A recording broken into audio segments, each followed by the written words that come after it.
여러분 하나님의 나라 또 하나님의 통치 이런 얘기하면 여러분들이 좀 막연하다 이렇게 느끼실 분들이 있을 거예요.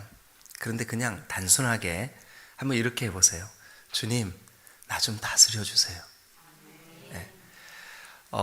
그리고 이제 삶의 매 순간마다 주님, 나를 다스려 주세요 하는 그 마음을 놓치지 않는 거예요.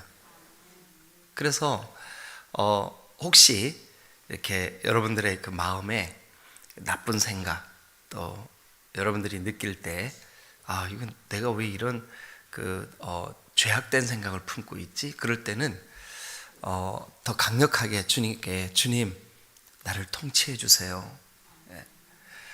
근데 신기하게 그렇게 하면요, 죄, 또 더러운 거, 이런 것들이 물러가요. 떠나가요. 이길 수 있어요. 그렇게 조금씩 승리하게 될 때 우리가 다윗이 하나님께 묻고 또 묻고 그랬잖아요. 그 삶이 되는 거예요. 오늘 특별히 이 잠언 5장은 죄를 멀리하라는 메시지예요. 죄. 특별히 이제 그 죄 중에서도 이것이 이제 아마 어제 이 본문을 한번 읽어오신 분들은 이거는 남자들한테만 주는 말씀인가 보다. 왜냐하면 음녀를 조심하라고 메시지를 주고 있으니까.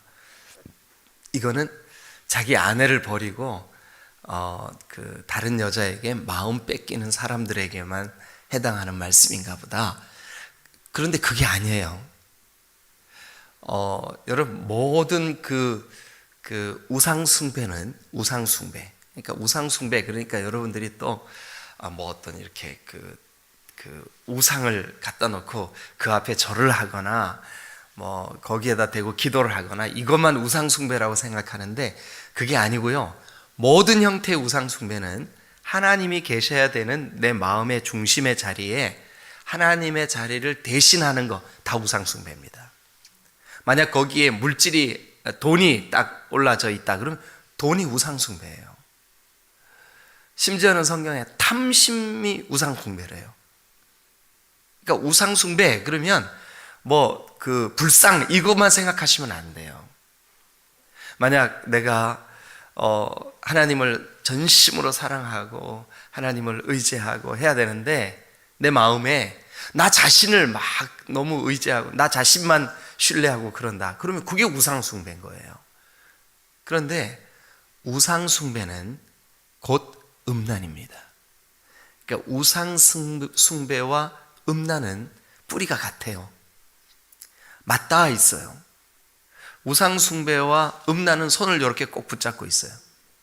다르지가 않아요.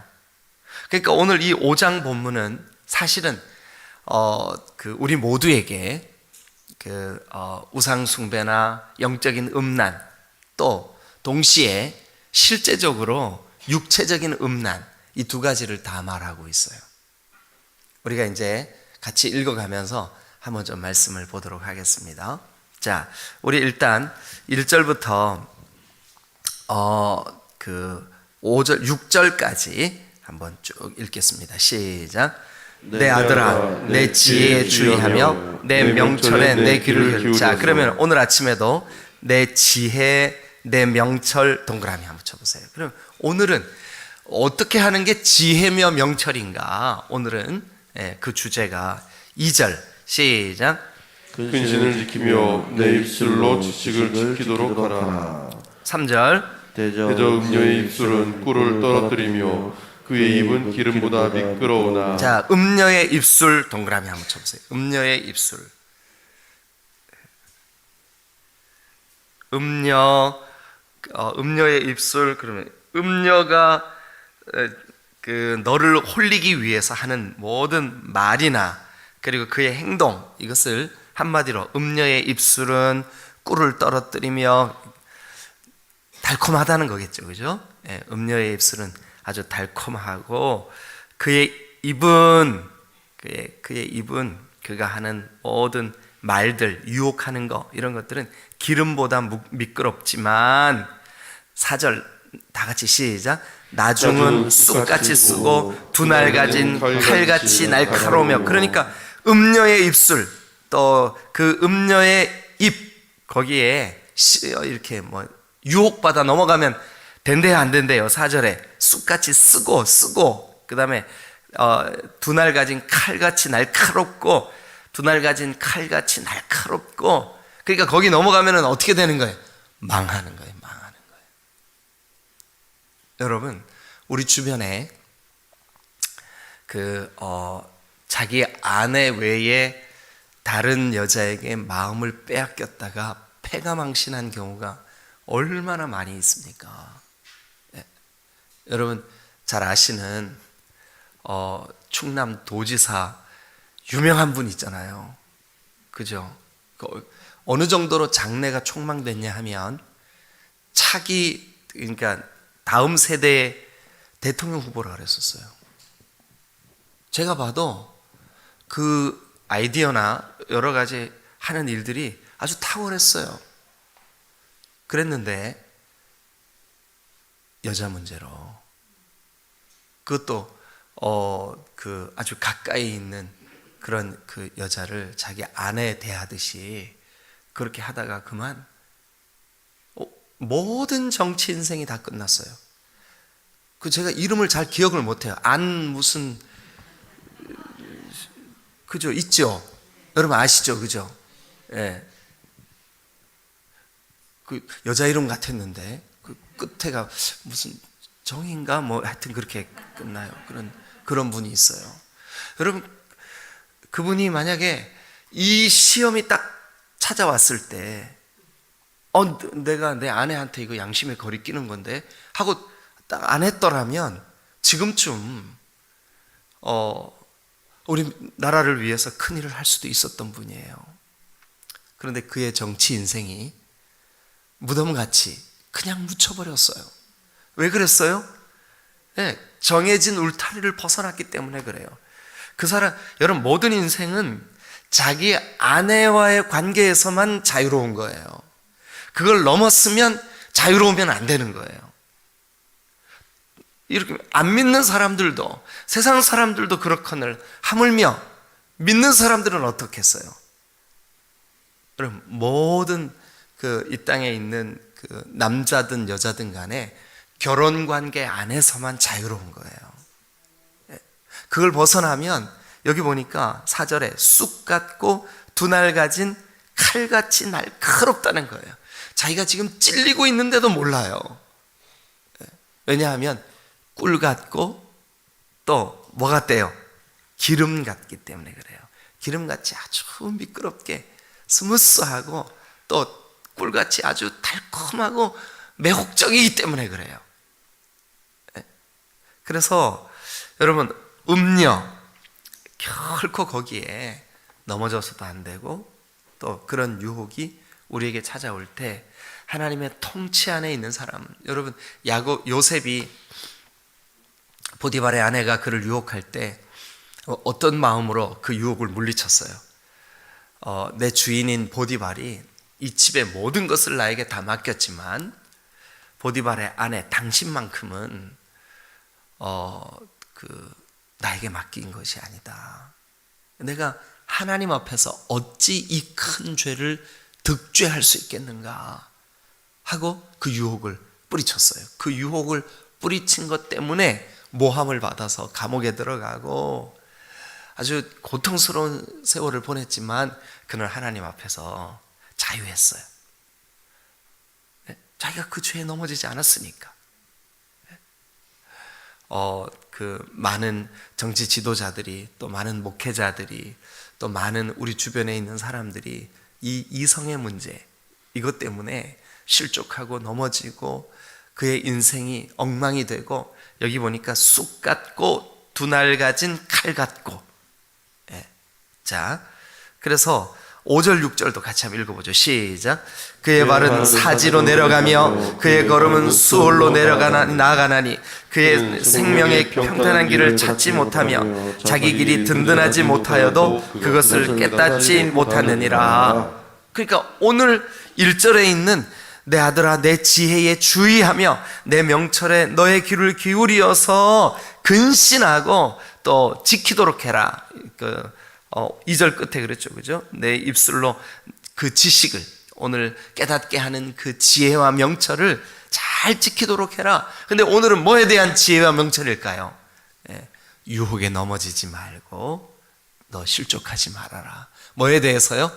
이 죄에 대해서, 특별히 이성에 대해서 넘어지지 마라. 넘어지지 마라. 자, 교회도 이 이성의 문제가 한번 교회를 어렵게 만들면 성령께서 더 이상은 역사하시지 않아요. 심각한 어려움에 처해요. 그런데 이러면 안 되지 하는 걸 알면서 넘어지는 게 바로 이 이성의 문제예요.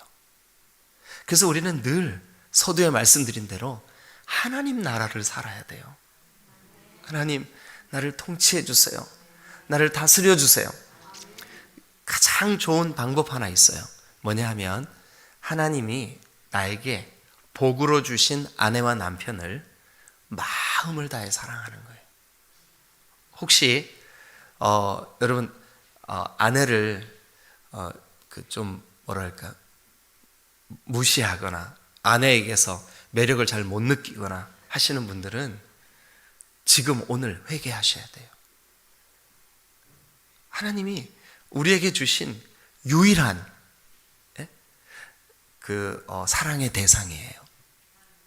자, 그래서 그 다음을 보면 어디를 보시냐 하면 이제 그 15절로 한번 가보겠습니다. 15절. 자, 다 같이 읽겠습니다. 시작. 너는 내 우물에서 물을 마시며 내 샘에서 흐르는 물을. 자, 그럼 너의 우물, 그 다음에 너의 샘, 거기 한번 동그라미 치세요. 이것은 시적인 표현이에요. 시적인 표현인데 너의 우물, 너의 샘이 무엇을 의미할까요? 배우자를 의미해요. 아내와 남편을 의미해요. 너는 네 거 마셔. 네 거 마셔. 그러니까 네 우물 마셔. 네 샘물 마셔. 그러면서 6절 보세요. 자, 시작. 어찌하여 내 샘물을 집 밖으로 넘치게 하며 내 또랑물을 거리로 흘러가게 하겠느냐. 그러니까 네 가정 안에 있는 그 네가 사랑해야 마땅한 그 아내에게 네 마음을 두고 네 남편에게 네 마음을 둬야지. 어찌하여 너의 사랑이 집 밖으로 흘러가서. 여러분, 이것은 이성 간의 사랑과 또 우리가 그리스도 안에서 지체 간의 서로의 사랑과 다릅니다. 여러분, 이건 사랑이 달라요. 그 헬라 사람들은 헬라어로 사랑을 여러 가지 단어로 썼어요. 우리는 그냥 사랑 그러면 이성을 사랑하는 것도 사랑, 자식을 사랑하는 것도 사랑, 다 사랑이라 그러잖아요. 그죠? 목회자가 성도를 사랑하는 것도 사랑, 여러분 지체 간에 서로 사랑하는 것도 사랑이라는 말을 쓰잖아요. 그죠? 그런데 헬라 사람들은 하나님이 우리를 사랑하신 사랑, 또 우리가 자녀를 사랑하는 사랑, 이거는 아가파오, 아가페 이런 사랑을 썼어요. 아가페. 이거는 하나님의 사랑을 의미해요. 그리고 그와 가장 유사한 게 부모가 자식을 사랑하는 사랑이에요. 그리고 이제 두 번째, 친구 간에 우정의 사랑이 있어요. 예수님께서 제자 베드로에게 네가 나를 아가페 하냐?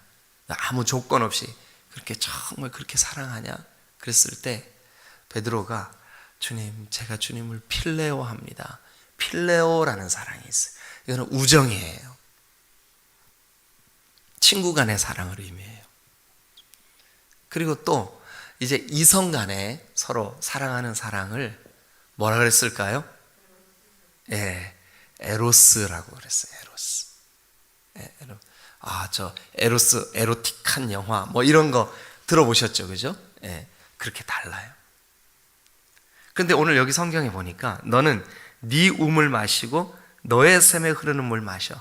왜 집 밖에 흐르게 하고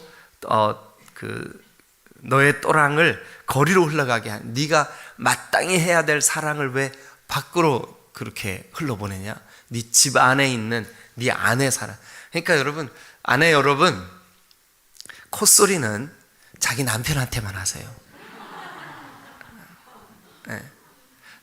여러분, 그게 마땅한 거예요. 콧소리는 자기 남편한테만 해야 돼. 네?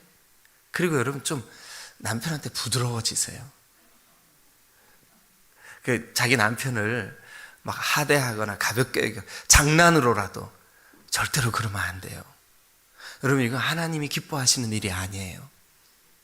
남편을 여러분 정말 죽게 하듯 해야 돼요. 여러분, 죽게 주님아 주님아 이렇게 하세요? 그렇게 안 하시죠? 예. 정말 웃는 분들은 좀 수상해요. 뭔가가. 예. 공경하고 사랑하고. 그래서 그 다음도 한번 보세요. 17절, 그 물이 너에게만 있게 하고 타인과 더불어 그것을 나누지 마라. 너만 사랑해. 그래서 내 샘으로 복되게 하라. 밑줄 그어보세요. 내 샘으로 복되게 하라. 그러면서 그 앞에 15절부터 거기까지 시적인 언어, 은유 이런 방법으로 거기까지 표현이 되어 있는데, 그런데 거기에 이제 그 18절 끝에 그게 뭐를 말하는지가 설명되어 있어요. 자, 시작. 네가 젊어서 취한 아내를 즐거워하래. 남편 여러분, 아내를 즐거워하시기를 주님의 이름으로 축원합니다. 반대로 아내 여러분, 남편을 즐거워하시기를 주님의 이름으로 축원합니다. 그런데 여러분들이 이런 고민이 있어요. 목사님, 우리 남편은 절대 즐겁지가 않아요. 여러분, 그것이 여러분들에게 큰 시험이고 무거운 짐이고, 무거운 짐을 나 홀로 지고 견디다 못해 쓰러질 정도의 그런 분들은 안 계시겠지만, 그래도 여러분, 하나님이 나에게 아내로, 남편으로 주신 배우자가 여러분들에게 여러분 정말 사랑의 대상이요, 또 즐거워할 대상이요, 기뻐할 대상. 지금 이제라도 여러분들이 혹시 연세가 좀 많이 드셔서 그 소망이 다 끊겼어도 여러분 다시 그 은혜 안에, 오늘 여기 말씀이 그렇게 하고 있으니까 여러분, 우리가 만약 이 그 결혼 관계, 이렇게 가정 관계 이 안에서 행복하고 기쁨을 누리지 못한다면 기도해야 돼요. 하나님 앞에. 하나님, 내 마음이 열려지게 하시고 내 남편의 마음이 열려지게 해주세요. 그래서 우리가 정말 주님이 약속하신, 주님이 나에게 사랑하라고 하신 이 가정 안에서의 사랑이 풍성하게 회복되게 해주세요. 근데 이게 뭐하고 맞닿아 있다고요? 음란의 문제는 뭐랑 맞닿아 있다고요? 우상숭배랑 맞닿아 있다고요. 그러니까 이게 아주 무서운 죄예요. 만약 우리가 내가 사랑해야 될 이 사랑이 집 밖으로 흘러나가서 남의 이웃집, 재미있는 이야기를 누가 하더라고요. 뭐라 그러냐 하면, 목사님, 우리 남편은 제 평생의 로또예요. 엄청 좋아하시나 보다. 로또라 그러니까 행운인 줄 알았어요. 그랬는데 안 맞아요. 절대로 안 맞아요. 안 맞아도 어떻게 그렇게 안 맞아요? 그런데 여러분, 우리가 주님 앞에 집에 가서 웃으실 분들 있죠. 우리가 주님 앞에, 하나님, 제가 이 아내와 남편과 아내, 나의 배우자를 사랑하는 것이 주님이 나에게 맡기신 신앙의 한 면이라는 것을 잊지 않게 해주세요. 영적으로 여러분, 우리가 성령 충만하면 가장 먼저 나타나는 현상이 뭐냐 하면 배우자들이 사랑스럽게 보여요. 성령 충만하면 뭐 어떤 분들은 진짜 엉터리예요. 그렇지 않아요, 여러분. 어떤 분들은 막 방언하고 어떤 은사가 막 나타나고 그래야 성령 충만하다고 생각해요. 그거 아니에요. 성령 충만하면 하나님이 세우신 질서가 아름답게 느껴지는 거예요. 내 주변에 있는 지체가 사랑스러워 보이고요. 하나님이 만드신 온 세상 만물이 새롭게 보이고요. 이게 성령 충만이에요. 그 중에 일부가 어떤 한 면이 은사가 나타나기도 해요. 그런데 한국교회가 오해했어요. 성령 충만하면 오직 은사 아니에요. 그렇게 되면 큰 문제 생겨요. 성령 충만하면 가장 가까이 있는 아내와 남편이 사랑스러워 보이고 자녀들이 너무 소중해 보이고, 문제투성이었던 자녀가 막 하나님 왜 나에게 이 무거운 십자가를 주셨어요? 그랬던 자녀가 이상하게 너무너무 사랑스러워 보이는 거예요. 그게 성령 충만이에요. 성령 충만은요, 다른 그 어떤 것보다 예수님이 어떤 분인지 선명해지는 게 성령 충만이에요. 성령 충만은 막 부다다다다다 이거 성령 충만 아니에요. 펄쩍펄쩍 뛰는 거 이거 성령 충만 아니에요. 이거 성령 충만의 한 면인데 작은 부분이에요. 가장 먼저 나타나는 현상, 하나님이 나에게 맡겨주신 가정, 배우자, 자녀, 지체, 목장 식구, 그들에 대한 새로운 관점이 열려요. 사랑스럽게 보이는 거예요. 그래서 오늘 여기 성경에도 네가 젊어서 취한 아내를 즐거워해라. 이게 제가 서두에 그랬잖아요. 5장은 죄의 문제를 다루고 있다고. 참된 지혜, 참된 명철, 거기에 우리가 뭐에 귀를 기울여야 되냐 하면 죄에 빠지지 않도록 귀를 기울여야 된다고요. 근데 죄의 가장 대표적인 죄를 오늘 이 5장은 뭐로 거론하고 있냐 하면 음란의 문제로 거론하고 있어요. 자, 그러면서 그 아내에 대하여 이렇게 말하고 있어요. 19절 시작. 그는 사랑스러운 안사슴 같고 아름다운 암노루 같으니 너는 그의 품을 항상 족하게 여기며 그의 사랑을 항상 연모하라. 그의 품을 항상 족하게 여기고 그의 품을 만족하고 또 그의 사랑을 항상 뭐 하래요? 연모하래요. 사랑하래요. 아내 여러분, 여러분들의 남편을 그렇게 여기시기를 바라요. 남편 여러분, 여러분들의 아내를 그렇게 여기시기를 주님의 이름으로 축복합니다. 아멘. 항상 즐거워하고 또 항상 연모하래요. 사모하래요. 오늘 이 말씀을 듣고 여러분들의 경건 생활에, 여러분들의 주님과의 관계에 가장 1차적으로 부부 관계가 원만해야 주님과의 관계가 열리는 거예요. 부부 관계에 있어서 어려움이 있으면 오늘 아침 진지하게 기도하세요. 하나님, 오늘 이 잠언에 아내를, 남편을 사랑하는 것이 지혜라며요. 그 지혜를 주의하고 지키고 붙잡고 그렇게 하라며요. 그래야 여러분 중에 어떤 분들은 남편이 불신자예요.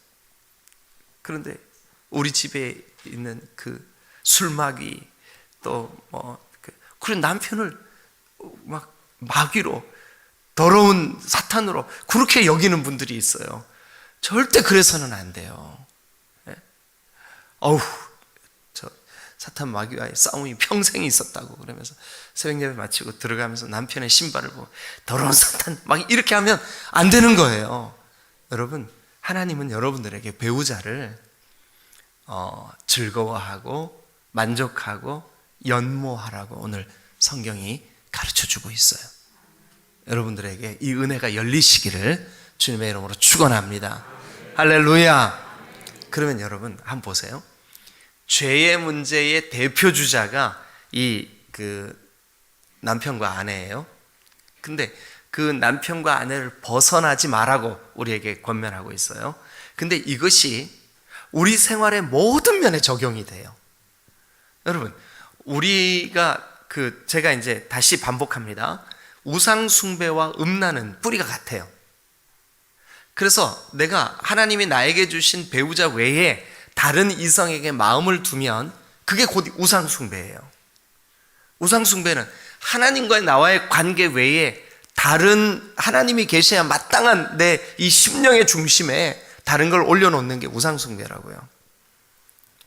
그럼 우상 숭배하면요, 그게 꿀처럼 달고 또 기름처럼 미끄러워요.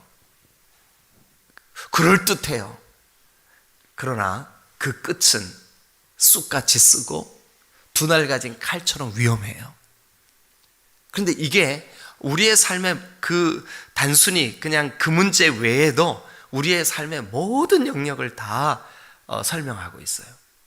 여러분, 죄는 그 모양이 그리고 그 맛이 꿀처럼 달아요.